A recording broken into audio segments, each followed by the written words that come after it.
Assalamualaikum warahmatullahi wabarakatuh. Nama saya Tiara Wulansari, jurusan Manajemen Bisnis Syariah kelas B semester 5. Di video kali ini saya akan menganalisis iklan berdasarkan segmentasi, targeting, positioning, dan juga fungsi iklan. Iklan yang akan saya analisis kali ini adalah iklan mobil Toyota yang dirilis tahun 2018. Sebelum mulai menganalisis iklan tersebut, ada baiknya kita menonton terlebih dahulu iklannya. Nyetir suka-suka, boncengannya bertiga, bawa satu geng, sekampung boleh juga. Bawa harap, ngapain susah-susah, dari hadapan bisa jadi bentrokan. Untung Toyota ada SRS airbags-nya. Jika benturan, airbags akan mengembang. 7 titik pengaman, proteksi keseluruhan. Depan, samping, belakang, semua tetap aman. Bawa muatan, suka-suka kita. Yang penting happy, gak perlu safety-safety. Kandang bersusun, tinggi menembus awan. Sampai menjulang, agak bergoyang-goyang. Untung Toyota ada hill start assist-nya. Rem ke gas aman, gak mundur ke belakang. Start di tanjakan, langsung laju ke depan. Banyak rintangan, tetap terasa aman. Asyiknya dandan, Apalagi teleponan, lanjutin terus walau lagi di jalan. Modifnya karuan, bikin ganggu di jalan. Ugal-ugalan, terobos lampu merah. Untung Toyota ada VSC-nya. Belok mendadak, gak slip dari jalurnya. Kontrol pengereman agar stabil berjalan. Bebas oversteer, gak bakalan understeer. Selalu tenang kalau pakai Toyota. Pasti terjaga, aman sepanjang jalan. Baiklah, sebelum menganalisis iklan tadi dari segmentasi pasarnya, mungkin saya akan menjelaskan sedikit apa itu segmentasi pasar. Jadi, segmen pasar adalah kegiatan membagi suatu pasar menjadi kelompok-kelompok pembeli yang berbeda yang memiliki kebutuhan, karakteristik, atau perilaku yang berbeda.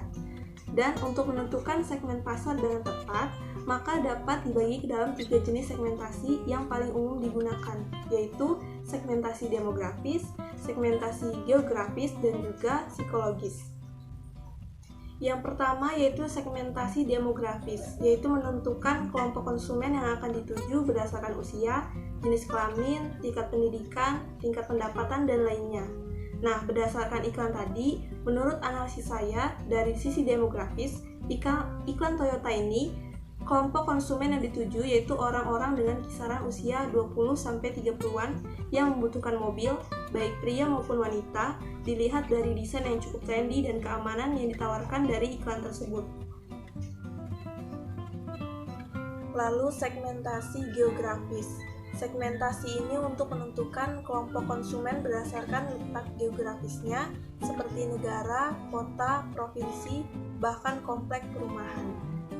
Kemudian dari sisi geografisnya, kelompok konsumen dari iklan mobil Toyota ini tentunya adalah negara Indonesia karena iklan yang menggunakan bahasa Indonesia dan letak daerahnya adalah perkotaan. Bisa dilihat dari pengendara mobil Toyota yang selama iklan ini berkendara di jalanan perkotaan, bukan di pegunungan yang memiliki rintangan jalan yang jauh berbeda. Dan selanjutnya dari sisi psikologis, yaitu untuk menentukan kelompok konsumen berdasarkan ketertarikan atau minat mereka akan produk atau jasa yang ditawarkan. Kelompok konsumen yang dituju yaitu orang-orang yang membutuhkan mobil, terutama mobil yang memiliki keamanan dan kenyamanan dalam berkendara di jalanan. Bisa dilihat dari iklan tadi, di mana pengendara mobil Toyota ini melintas di jalanan dan berhadapan dengan banyak rintangan yang mungkin saja terjadi di jalanan. Untuk yang selanjutnya adalah targeting, yaitu merupakan tindakan menilai ketertarikan dan minat dari beragam segmen pasar, kemudian menentukan segmen pasar mana yang akan Anda jadikan sebagai target pasar.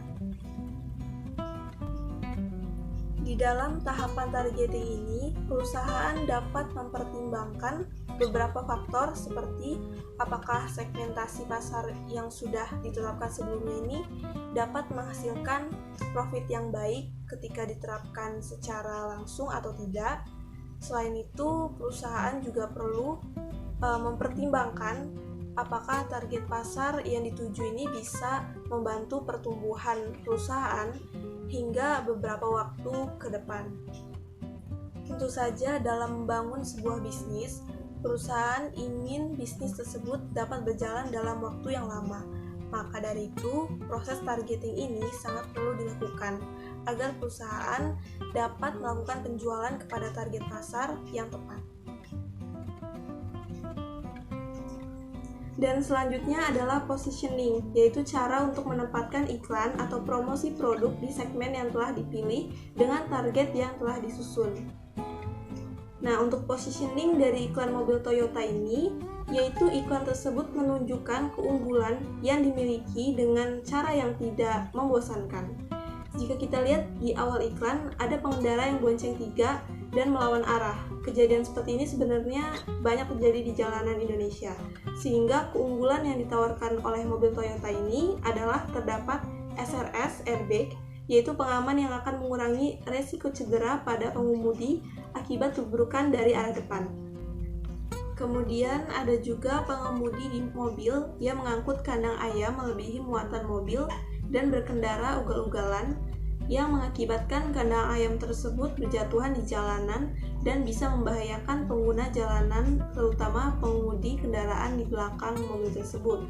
Apalagi jalanan yang dilewati ini merupakan tanjakan, sehingga keunggulan yang ditawarkan oleh mobil Toyota di iklan ini adalah fitur HSA atau Hill Start Assist Control yang memastikan mobil tetap berada di posisi dan tidak mengalami kemunduran ketika menanjak.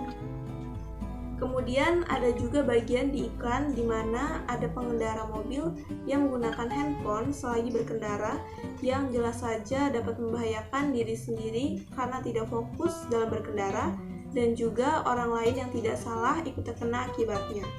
Nah, jika bertemu dengan pengendara yang seperti itu, mobil Toyota ini menghadirkan fitur VSC, yaitu Vehicle Stability Control, yaitu fitur yang mampu mendeteksi dan mencegah oversteer, understeer, atau tergelincirnya ban mobil saat melaju di area berbelok.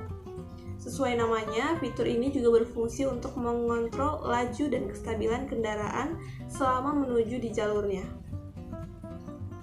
Kemudian yang selanjutnya adalah fungsi iklan, yaitu memberi informasi bertujuan untuk membuat konsumen sadar akan merek suatu produk dan membantu membangun citra positif dari merek tersebut. Nah, dari penjelasan di positioning tadi, sedikit banyak sudah menjelaskan bahwa iklan Toyota ini sudah memberikan informasi berupa keunggulan produk mobil Toyota. Tetapi dengan cara yang tidak membosankan, karena dijelaskan dengan cara bernyanyi dan juga menunjukkan fenomena yang sering terjadi di jalanan, seperti bonceng 3, melawan arah, membawa muatan berlebihan, dan teleponan saat berkendara. Hal ini juga akan membuat citra yang positif terhadap merek mobil Toyota karena iklannya yang menyoroti pelanggaran yang sering terjadi di jalanan dan pembawaan iklan yang lagi-lagi saya bilang tidak membosankan. Kemudian iklan tersebut juga meyakinkan pelanggan agar mau mencoba mobil Toyota yang diiklankan karena keunggulannya tersebut. Mungkin sekian hasil dari analisis saya. Jika ada salah kata saya mohon maaf. Saya akhiri. Wassalamualaikum warahmatullahi wabarakatuh.